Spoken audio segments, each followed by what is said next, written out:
the invitation. It's nice to be in Miami and be a bit warm for a change. I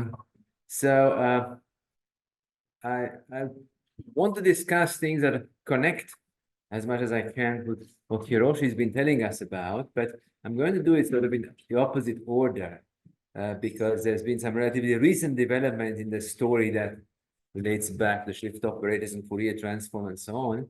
In solving a conjecture had been out for a long time, at least the base case of a conjecture, jointly with my former student and collaborator, Dan Pomerleano. So I'll discuss that today, and that's, if you like, an application of the story, which I'll review quickly tomorrow. Tomorrow I'll probably connect more with some of the ingredients in Hiroshi's talks. So the conjecture goes back probably to the early days of quantum cohomology on the physics side. Says that the gauged quantum cohomology, when you have a compact group action, is a quantum cohomology of a symplectic reduction.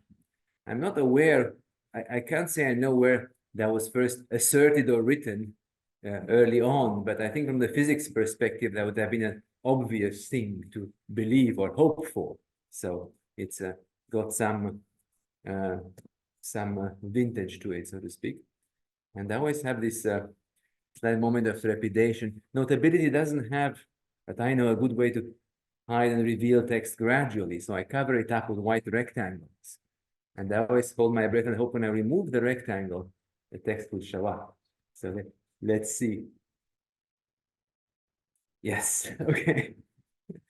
So the conjecture is going to be true. That's what I call the base case, when X is compact, symplectic, monotone, manifold, and we specialize to the anti-canonical reduction. So we use the anti-canonical line bundle for the reduction. And moreover, in this form, if G acts freely on the stable locus, on the inverse image zero fiber of the moment map. If it's been known in the toric case that when you have finite stabilizers in the orbifold quotient case, already some corrections appear for the multiplication law. If you go even further away and you drop the monotone assumption, even if the original manifold is monotone and you vary the polarization, there's going to be some correction to the additive statement. The extreme example being if you reduce to a place where the quotient is empty, obviously that cannot be true because the gauged quantum cohomology LBC is going to be analytic in the reduction parameters, whereas a reduction is not, it's a chamber structure. So there's an additive correction, of course, gets even more brutal when the top manifold X is not monotone. And I'll say something about that. I think we know somewhat. I think we know what happens, at least roughly. Some of it is proved or disprovable by related methods. So that I would say are pretty solid conjectures with the strategy of proof of some of them. But the only ones where I think the details have been checked would be the monotone case. And the proof is also not, in some sense, not new, because there was a clear after. Well, anyway, I'm not sure where to attribute references. The reference I know, sadly, is a self-reference. It's a lecture I gave at IIS in 2016, where I had the outline of how a proof should go, but missing was something turning into a proof. The only thing that was completely obvious is if you execute that argument, it's a Floer theory argument, not an algebraic geometry argument. And so for that, of course, expertise was needed. I did not have. So my collaborator, Dan Pomerleano, turned those vague attempts into a proof. And in doing so, we found to converge some recent work of Aragones. So it's somewhat interesting that even though logically somehow it's independent, I mean, his results, I think, explain a lot of what happens, especially when you move away from the monotone case. And finally, the construction I'll explain, just historical page, is known in physics as a twisted sector construction, originates in quantum field theory or topological quantum field theory. An old maths model that I know was a construction of a Berlin TQFT and the generalizations to the Gaussian sigma model, or the partition function of that, then with Woodward. So that was, I think, a proof of concept that what was known in physics and topology for finite groups could be carried over to compact groups. But of course, one needed to find interesting examples. And it was fairly clear the symplectic story, the A model, provided interesting examples. It was a bit less clear how to execute anything beyond a list of hopes. Oops. What happened here? Oh, that doesn't work. Oh. And so the result itself is was always planned as a key application of a program for gauging two-dimensional DQFTs by compact groups. And it does have consequences for the result. Many people are interested on the category theory side. But I'll spend most of the time today I'll say something about that tomorrow. Today I'll talk a little bit about the history. And historically, it's a fourth theorem in a series of quantization commutative reduction results. So I want to start with that. And I apologize to a handful of people who may have seen the talk before. It's only something at the end that might be new. I'm hoping to fit it in because the talk is pre-written. Right, so let's start with the first thing that was called quantization commutative reduction. And that happens in one dimension down, meaning quantum mechanics. That's a one-dimensional QFT. In quantum mechanics, topological quantum mechanics means a vector space and not even a Hamiltonian. You just produce a vector space from somewhere, and it's produced by geometric quantization. And with hindsight, we would call that now a B model result because it's about holomorphic geometry, not a homotopical geometry, so to speak. And it's based on, of course, prior work, lots of prior work by Mumford, Kempf, Ness, and Hesselink. So here's the setup. The starting point is a compact symplectic manifold. If the symplectic form is integral, then you can find a line bundle with connection called the pre-quantum line bundle. If you also choose the polarization, which I didn't write here, so choose positive polarization, scalar polarization.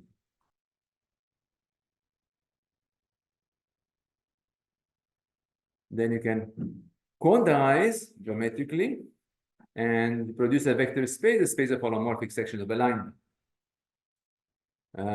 Now, if you have a compact connected group acting on the whole thing, then it acts, the lift to the line bundle gives a Hamiltonian for the action, a moment map.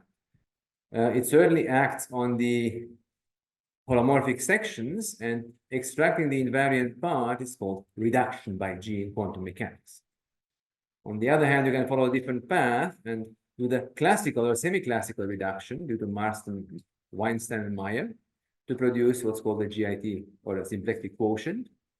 If the group acts freely on the inverse image on the zero fiber of the moment map, then the line bundle actually descends. You get a complex structure and you can quantize again. So I have two different sides here. First, quantize, reduce, reduce, and quantize. And it turns out it's a natural map going this way because you can restrict sections to the inverse image of the moment map, and they have to come from here. So there's a map. And the theorem is that, oops, this map is an isomorph under the assumption stated, and the assumption, for example, include the Keller polarization. You think of it as a positivity condition. The positivity condition in our case will become monotonicity. And let me give a quick proof because there's something. Oh, that's a Y in the wrong place. Interesting. Right. There's not the original proof. It proves a bit more and has something in common with what's going to happen in the symplectic case. So you ask, what's the difference between the two things you are comparing? And what it is what's the definition? It's a cohomology with supports on the unstable stratum in X, a complement of a semi-stable locus. Now, the unstable stratum can be broken up, unstable locus, into many strata, which are exactly the Morse strata for the stratification of X by a square norm of the moment map. And now you can check stratum by stratum, and the lemma to check is that the invariant cohomology of support on a stratum vanishes for any unstable stratum. And what makes it vanish, and that's where the positivity Indian comes in, for every stratum, there will be a one-parameter subgroup. It's called the Hilbert-Mumford destabilizing subgroup in algebraic geometry, which kills everything. That's why it dies. The difference is 0 because of that. So two things you can conclude is that the result will fail if you try to relax too much. So for example, if you replace the coefficients, the line bundle L, with some other general vector bundle, and all you can salvage from it is try to compute the difference between the two sides in terms of cohomology support and the unstable struct. So if you're lucky, you might even be able to execute the calculation, but that's what it is in principle. And we'll see that this idea will carry over to the symplectic case. When we abandon the positivity condition, there will be an analog of cohomology with supports, which is, we hope, is computable and which accounts for the difference between the two sides. All right. So since there's a B model result, better be an A model result too, in one dimension, and that's known as curve-one surjectivity.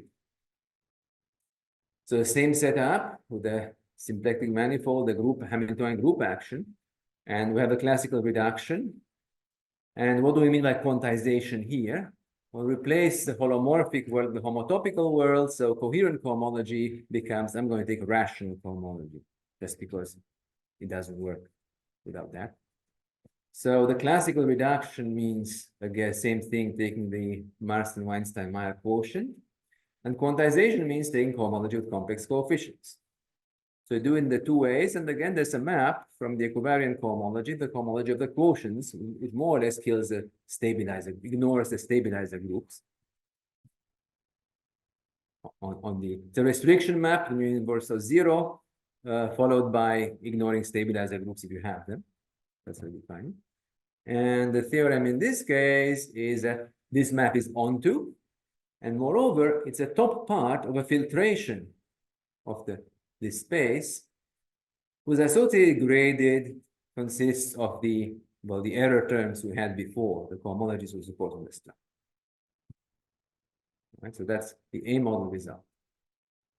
I think it's very classical, of course. All right, so a reflective pause now to ponder why we have two very different statements. A model and B model are different statements. And if you think about what we're talking about on the quantized side, in the B model, we're talking about ordinary linear representations of groups acting on vector spaces. Whereas on the A model side, we talk about topological representations of groups acting on chain complexes.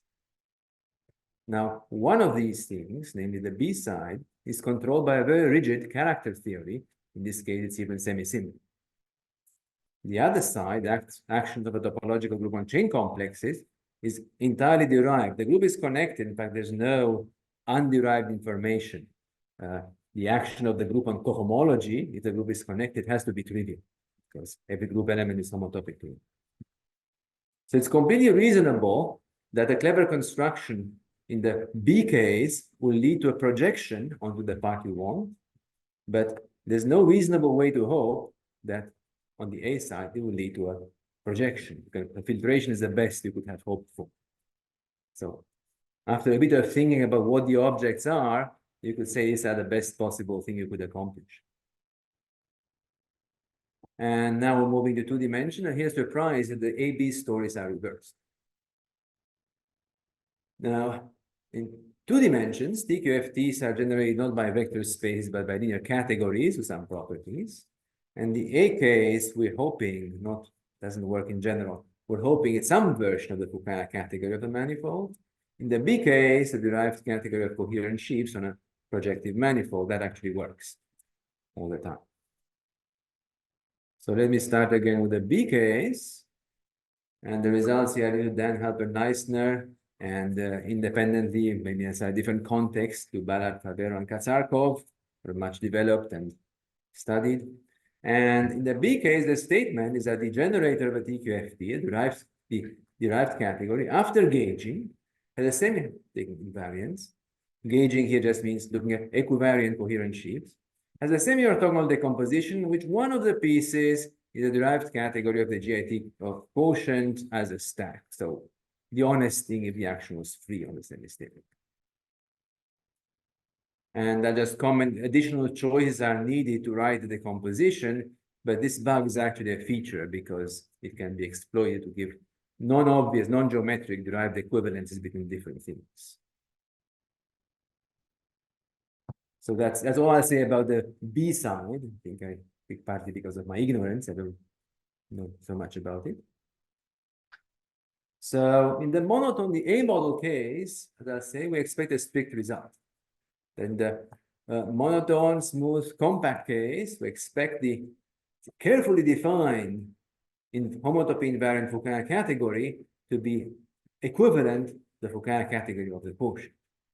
So partly because I have to write carefully defined, I'm not going to discuss that today.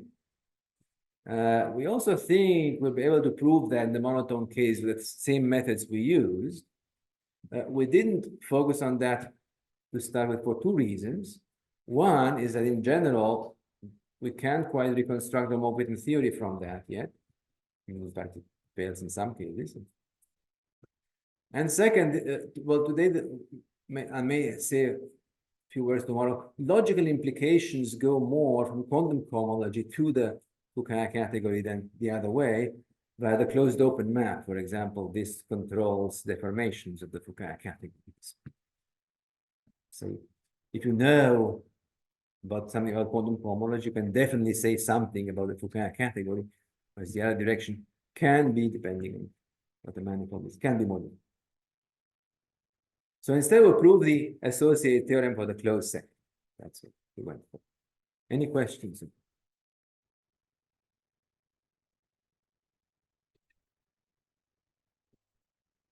So the result is, I'm stating it precisely now, if X is compact, monotone, and we use a polarization or the linearization of the action by the anti-canonical bundle, and G acts freely on the zero fiber of the moment map, the quantum cohomology of the symplectic reduction is isomorphic to that, the loop group equivariant quantum cohomology of X as algebras.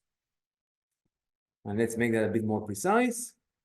There is in fact a tensor product formula which expresses the quantum cohomology of a GIT quotient in terms of the equivariant quantum cohomology of X tensor over equivariant homology of the loop group of G. So this is related to something called the Toda space. Let's see.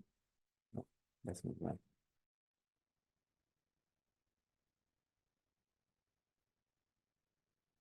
The tensoring happens over the Toda space. With the cohomology of BG. And commonly, we normally think that chain level result is always stronger than the homology level results, but that's not always true. It's an example where it's not true. It's not true whenever you have formality. Formality tells you that first, the homology result implies the chain level result, and secondly, you don't need a chain level result. So in this case, the tensor product is neat. There is no torque. So you wouldn't gain anything here by putting chains. You would gain something if you look at higher structure that exists.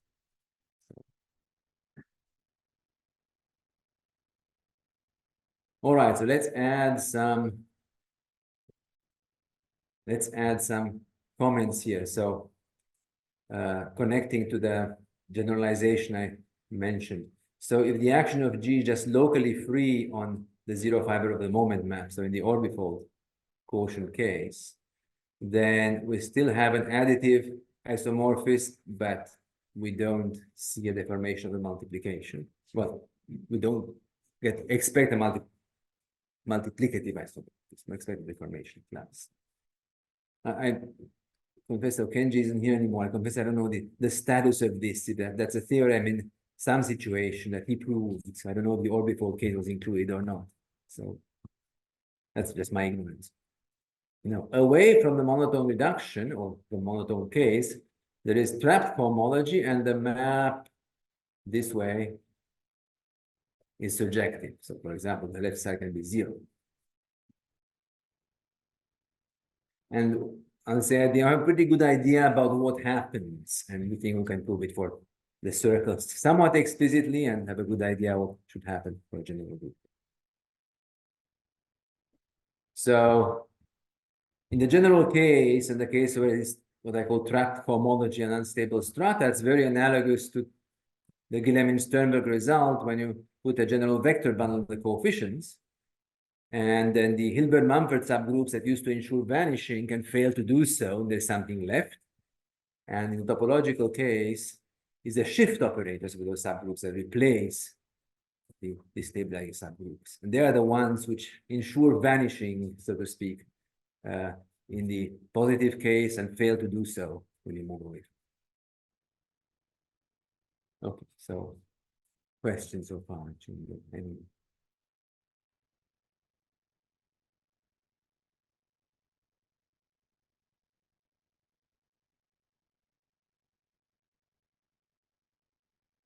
Will make a big excitement anymore.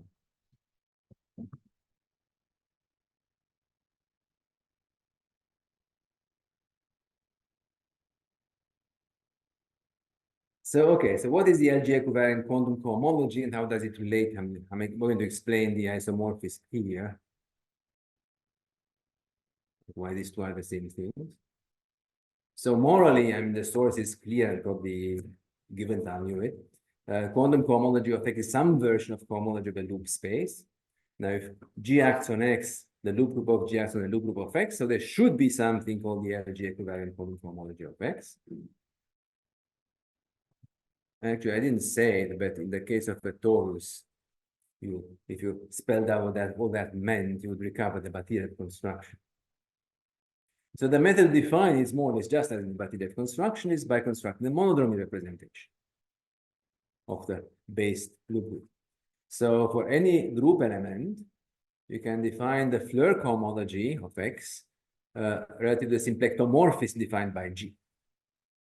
Because the action is Hamiltonian, then moving G a little bit, well, nearby G's give you isotopic symplectomorphism by Hamiltonian isotopies, so they can be identified locally, canonically, so you get a derived local system on G. So here you do need to use chain level statements for this. Moreover, this system is multiplicative, so properties of Floer homology, and is G equivalent for conjugation. So express on Floer homology, you immediately know you can't quite do it exactly. You have to perturb. Is it really strict? So first, I'm not an expert on these things. So if you have expert Floer homology questions, you can ask my collaborator Dan. And if you understand what he says, please come back and tell me. No, he's great at explaining this. But also if you like the synthetic a priori here is that Floer homology is not garbage. It makes sense because in 30 years, somebody would have figured it out if it was wrong. If it makes sense, the only thing you could possibly do is start with some geometric construction with auxiliary choice and produce a well-defined algebraic thing. So we figure out what the algebraic thing is, and then the argument between do whatever I need to do and show the space of choice is contractible, and that's it. So in a way, what happens in between is a black box in some sense. So if formally the argument runs through, it should run through perturbation theory after you're done. If it didn't, Floer homology wouldn't work. How about that for a proof?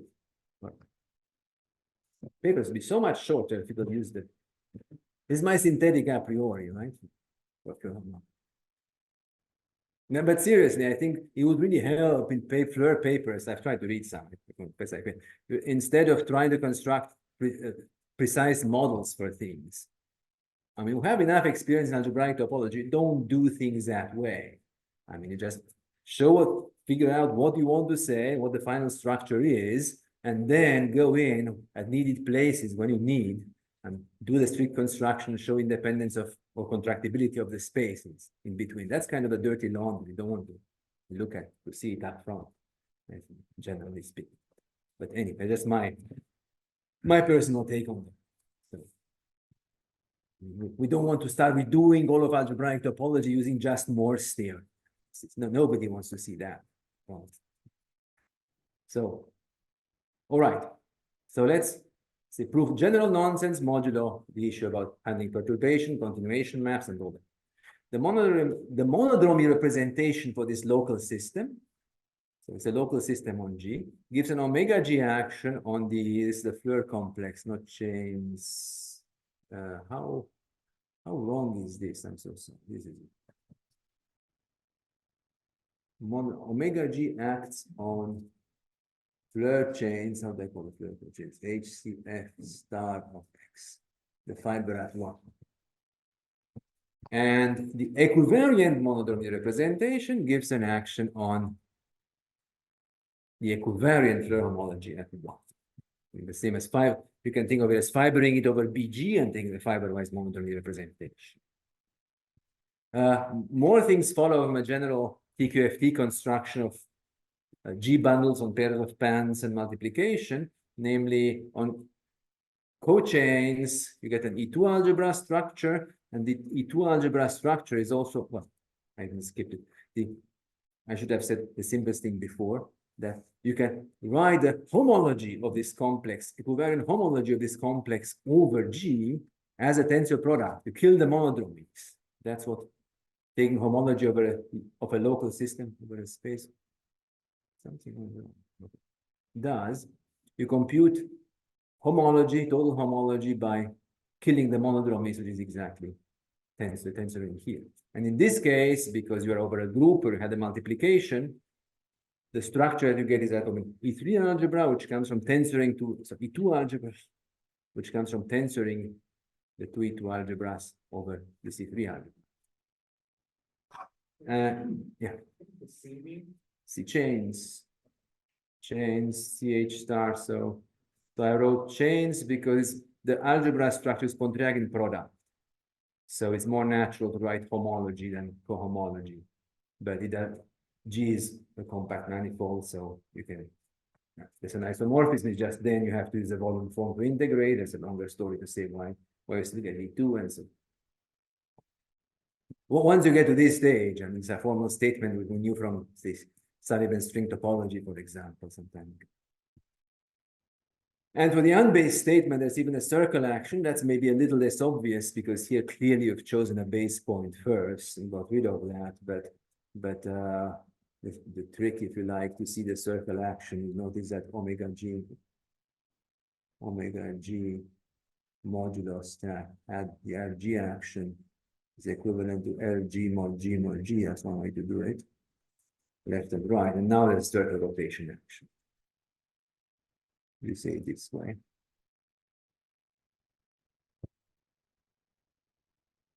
For the circle action, it's not compatible with multiplication, and that's in a way that's or generates Z2 structure. That's again a general feature. Okay.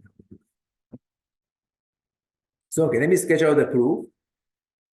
And here's how you would like the proof to go. You'd want to say that you have a principal fibration over X mod mod G with fiber the loop group, and the equivariant cohomology kills the fiber and left with it. Of course, it's not true. But the nice thing is that it's true in Floer theory. So for that, we deform the standard Floer complex, and that's why I'm saying it's a Floer theory proof as far as I can tell, not an algebraic geometry proof. Deform it by taking a Hamiltonian, which is a multiple of the square of the moment map, and the multiple will go to infinity.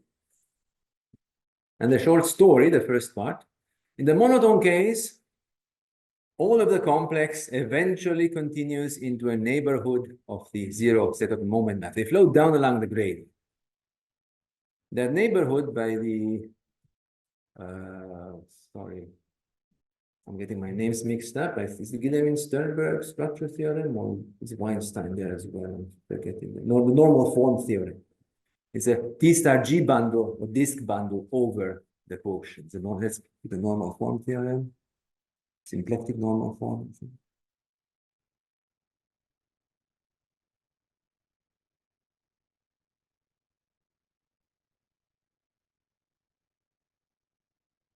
And once you know that, an energy estimate on the Floer differentials show that a portion of the Floer complex that based on orbits that are already near the zero fiber of the moment map, has a filtration. Components are related by powers of Q. The associated graded is the cohomology of X mod mod G with coefficients in the symplectic cohomology of the cotangent of the fiber, the cotangent bundle of D, which is, of course, the homology of the loop of G. So homologically, you are realizing this non-existent geometric vibration.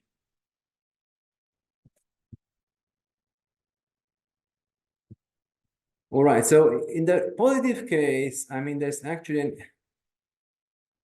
very nice argument for the convergence to the zero fiber, the fact that there's no obstruction, the Floer complex being drawn into the minimum.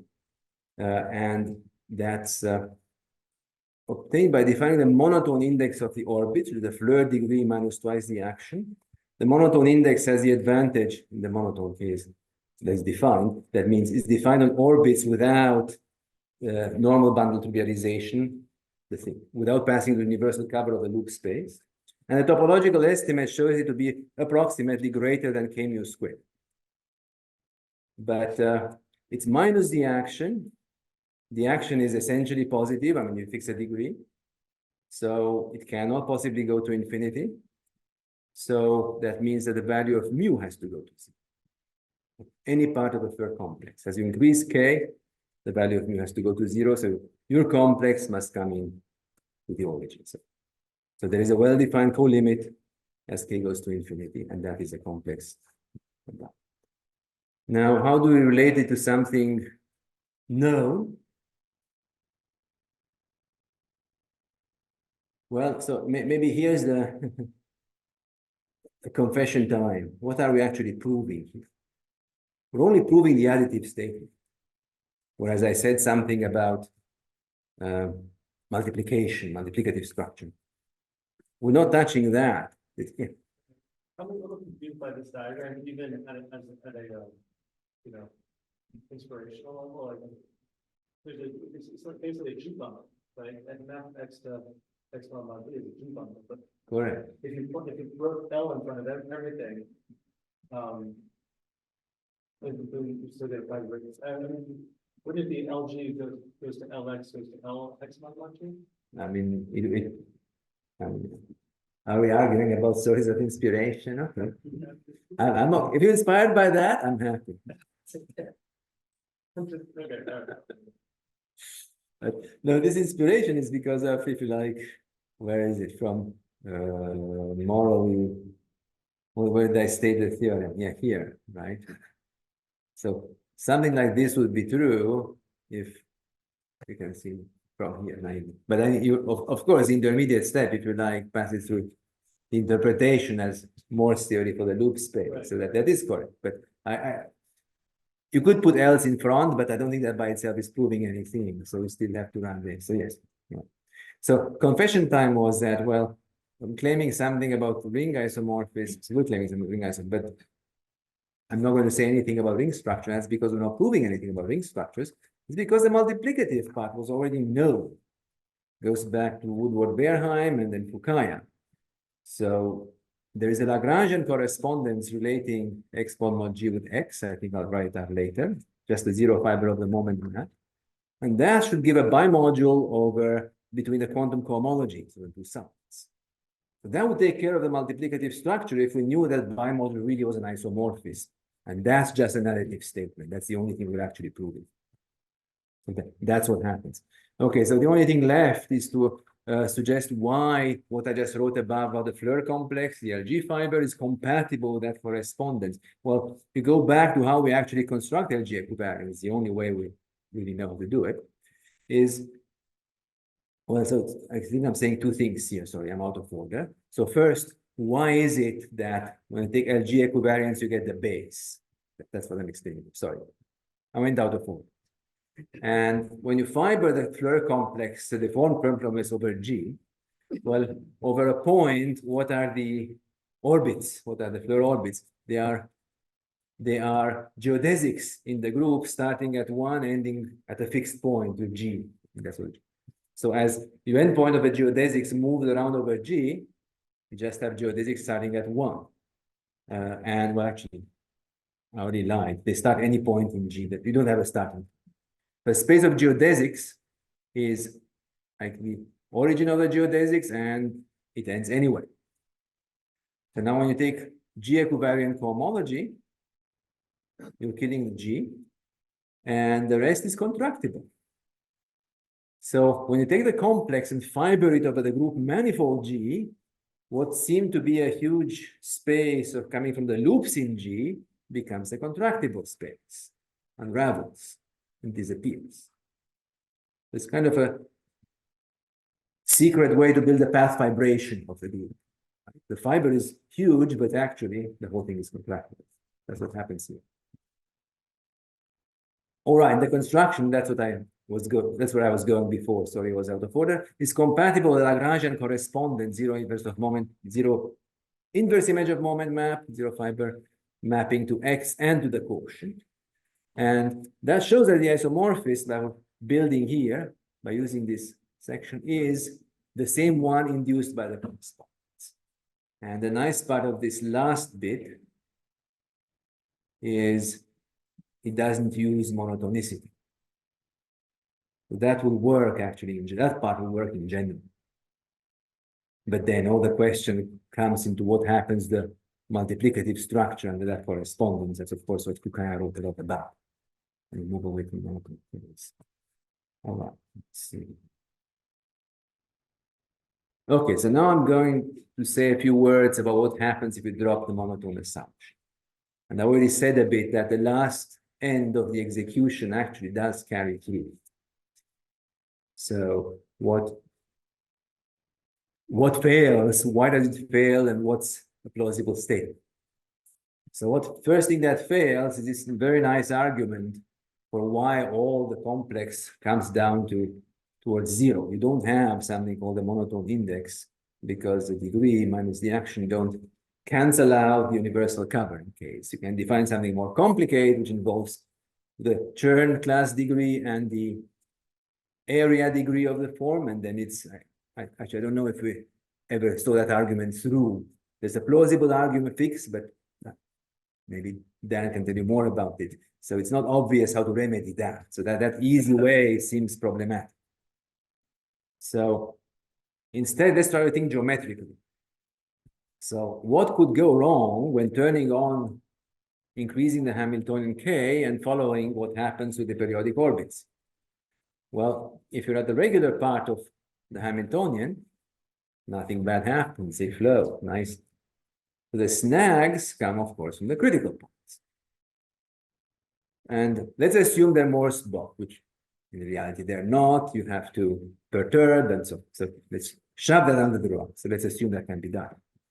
But if they are Morse block, it's actually fun to do a leading order calculation for a circle action, even a linear calculation.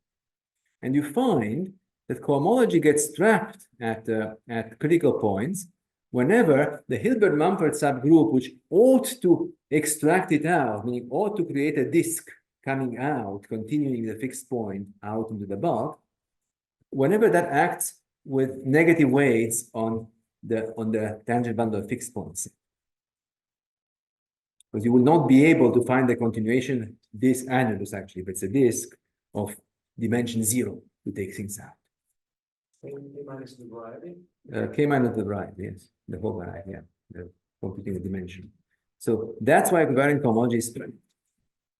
Now, of course, this is just it's a good indication, it's a cartoon argument because there's just one leading order calculation. It could be lots of other giant annuli taking things out. So the first exercise to show that there's some filtration on the complex in which this really is a leading term. And then you know, well, maybe this isn't exactly the class that gets trapped, but there's the beginning of a class that gets trapped. So it's in the kernel of the map. And here's our conjectural description based on the example.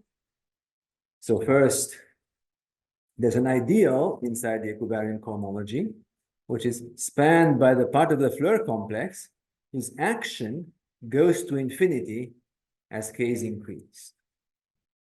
And if you mod out by that ideal, then there's an additive isomorphism looking like the one we had before with a additional kernel here, and there's a deformation of the multiplicative structure. I don't have anything to say about that.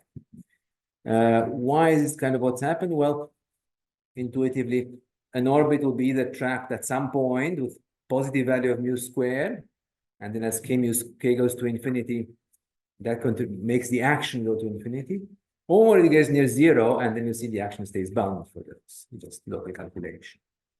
So we have a pretty high degree of confidence in this. The downside is that this is very non-explicit, and you can look at the geometry of the manifold and tell, okay, I know what the kernel is.